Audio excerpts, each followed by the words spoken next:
Hello and welcome to my channel, Boo Snakes and More. Today we're going to be talking about Batman the Animated Series. So please like this video and subscribe to the channel. And for more videos like this, also watch my other half's channel, A&A Snakes and Stuff, my oldest son's channel, Little Chris 10, or my youngest son's channel, Henny's Toys and Games.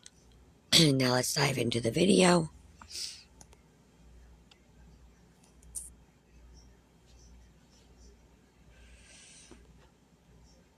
Batman the Animated Series remains one of the easiest pieces of Batman media to return to time and time again over 30 years after its initial premiere. Widely considered to be the definitive version of Batman to exist outside the comics themselves, Batman the Animated Series is still lauded today as a classic for good reason. On a very late rewatch, a handful of episodes stand out as weathering the test of time particularly well. Beyond simply being good episodes, the best moments of the entire show to rewatch have to work in a vacuum without too much easily forgotten context. Batman the Animated Series had some serialized components, but more often than not, the show simply worked as a collection of Batman adventures with little background knowledge required. Other than a basic understanding of Gotham's characters, the best episodes to rewatch stand alone as fantastic stories in their own right. Number 10, The Demon's Quest.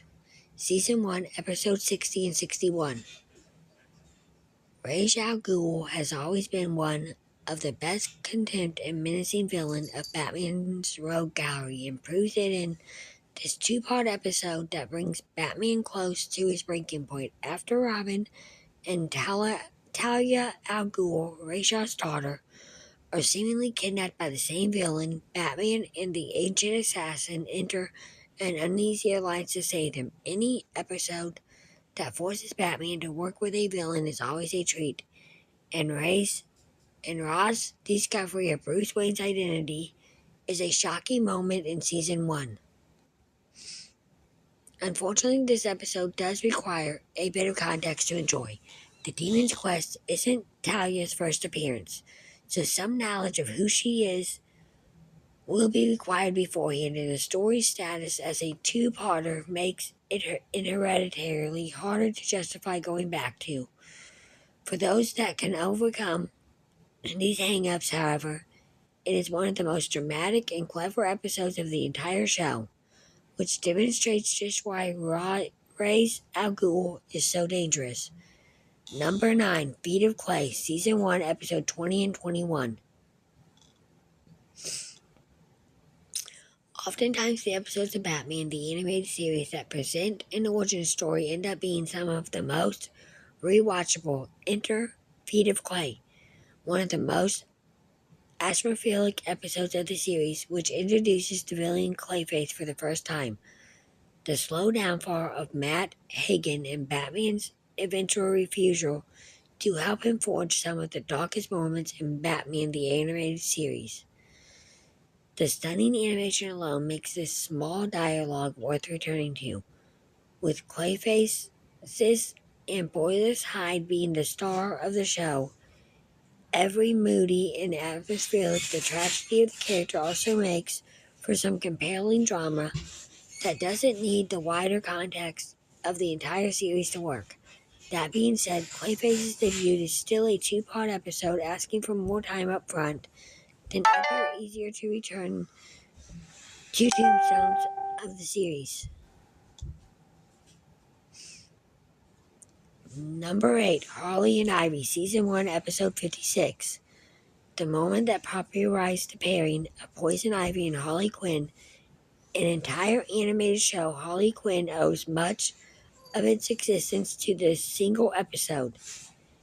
After the Joker viciously fires Harley, she joins up with Poison Ivy. The two go on a massive crime spree throughout Gotham with the city's police.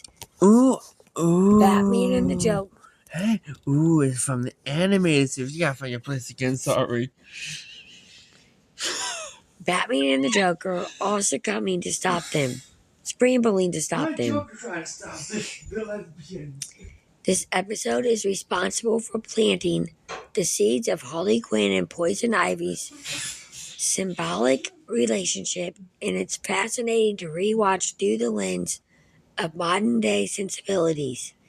Seeing just how far past 90s era censorship the showrunners could get in insinuating the two were perhaps more than friends makes for an entertaining exercise. And the episode itself is a load of fun. Regardless, Harley and Ivy's first big team up might not be the most dramatic episode, but it's certainly worth revisiting. Number 7, Holiday Nights, Season 3, Episode 1. Whether the new Batman Adventures should count as its own show or simply the third season of Batman the Animated Series remains up for debate. In either case, the episodes within present some of the best of the DC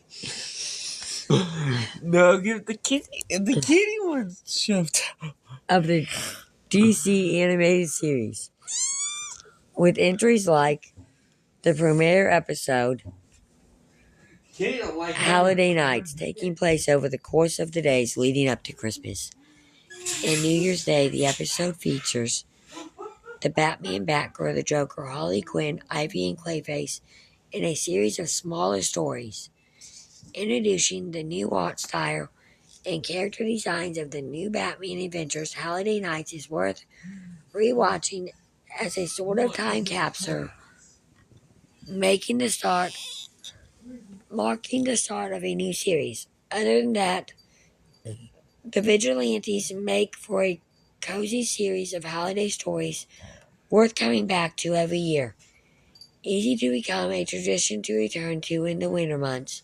If the stories didn't come and go so fast, the holiday-themed episode could be even more rewatchable than it already is. Number 6, Beware the Ghost, Season 1, Episode 18. Paying homage to the most prominent Batman series to come before it, Beware the Ghost features the voice talents of Adam West in an exciting celebrity cameo. West plays Simon Trate, a washed-up actor who used to play a character called the Grey Ghost that Batman turned out to be a big fan of. Batman enlists Trate's help in solving a series of serial bombings that could be connected to the old show. This episode justifies a rewatch just on the basis of being one of the few instances in which Kevin Conroy shares a screen with his Batman predecessor, clearly being a sort of media commentary on the passing of the torch from one performer to another. Batman, being a fan of the Grey Ghost, adds a fun bit of character to the otherwise strategic Dark Knight, and seeing him geek out over his hero is well worth another glimpse. Even if the reveal of the bomber's identity is nothing special, hearing Conroy and West in the same place is too good not to revisit. Number 5, Legends of the Dark Knight, Season 3, Episode 19.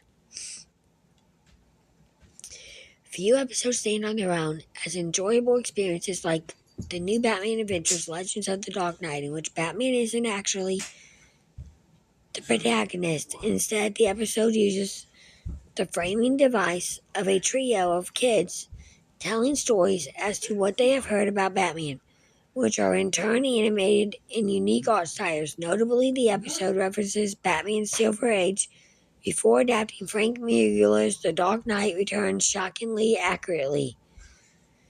The sideshow of tons presented through the Hush Whispers of Gotham citizens adds an interesting bit of word bearding to the series, revealing how the average person sees Batman. More importantly, the anthology format is great to rewatch, needing no context and providing 3 stories for the price of one. That being said, the Batman of Batman, the animated series, is barely present, so the episode works more like its own short film than a standalone entry in a larger show. Number 4, Mad Love, Season 3, Episode 21. Batman the Animated Series is responsible for creating Harley Quinn, now one of the most iconic characters in the DC Comics history. Interestingly, it wasn't until late into the third season that her origin story was actually fully explained. Done so via flashback in the prequel episode Mad Love, as Joker becomes obsessed with crafting a plan that would take down Batman and cast Harley aside. She reminisces on how she fell in love with the Crown Prince of Crime and adapted the name Harley Quinn in the first place.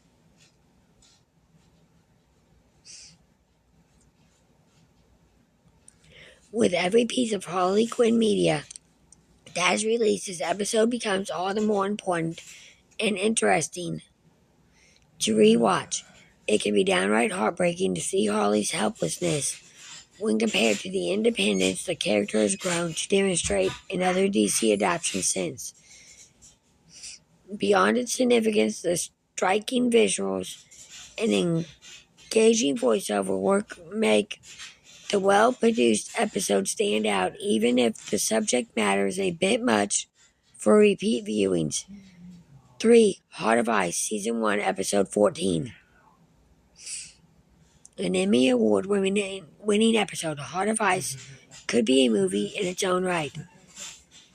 Taking the previously forgettable character of Mr. Freeze and utterly redefining him with a tragic story that would go on to influence nearly all of the character's future intentions. The episode tries its estimated reputation, the relatable motives of Mr. Freeze, and the daring editing and animation choices all keep the episode remarkably great at standing up to repeat viewings. Even if the way Batman ultimately defeats Mr. Freeze is a little goofy, the tender characterization of the series' most synthetic villain doesn't go unnoticed.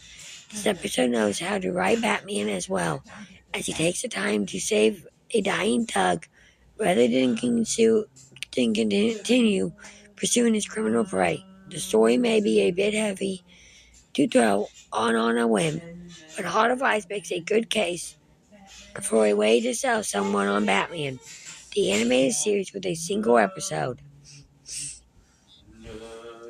Number 2. Pre-Chance to Dream, Season 1, Episode 30. Lots of episodes of Batman, the animated series, stand out for their excellent characterization of Batman's villains. But it's episodes like Pre-Chance to Dream that demonstrates the show's clear understanding of Bruce Wayne himself, and that are some of the most compelling. The episode sees Batman wake up in an alternate reality where he's completely happy married to Selena Kyle, and even with his parents somehow still alive. Oh, I know But that. Bruce I Wayne know why. Mad can't Hatter. shake That's one of my favorite. an uneasiness as the true nature of his newfound life begins to wear on him. Pigeons to Dream shows off why Kevin Conroy's Batman and Bruce Wayne, for that matter. You're the one over here distracting me. I'm trying to get this done before I run out of space. Kevin Go. who now? Conroy's. No. Who now? Conroy's. No, who now? Say it again. Oh, damn, say it. Is so highly Kevin. What? esteemed. Kevin Clooney? Who the It's fuck fascinating is Kevin Clooney? I know a George to Clooney come back who was also Batman. to what Wayne But who imagines the as a fuck perfect word to is occupy, Kevin Clooney? with few other pieces of Batman media daring to dream up what Batman's ideal life could be. The only thing keeping it from being the single most rewatchable episode is the sudden return of the Mad Hatter, a previously established villain. Alice. 1. Almost Got Him, Season 1, Episode 46. Why the most hardly critically acclaimed episodes of Batman, the animated series, are worthy of coming back to. Almost Got Him keeps Batman fun and light without being too goofy. The episode starts as a simple conversation between some of Batman's worst villains, the Joker, Poison Ivy, Killer Croc, Penguin, and Two-Face. While playing cards, the group discusses each time they, true to the title, nearly defeated Batman once and for all. The strength of Almost Got 'Em as an analogy carries its adaptability to be rewatched again and again. The episode's 5 stories culminating in one of the series' most amazing twists. In addition to that, the episode is one of the few to feature multiple Gotham villains at once throughout. The sense of danger and relentless comedy match each other in a delicate balance that leads itself to easy viewing, making this episode the single best of Batman the Animated Series to rewatch. Thank you for watching this video and peace out to the next one.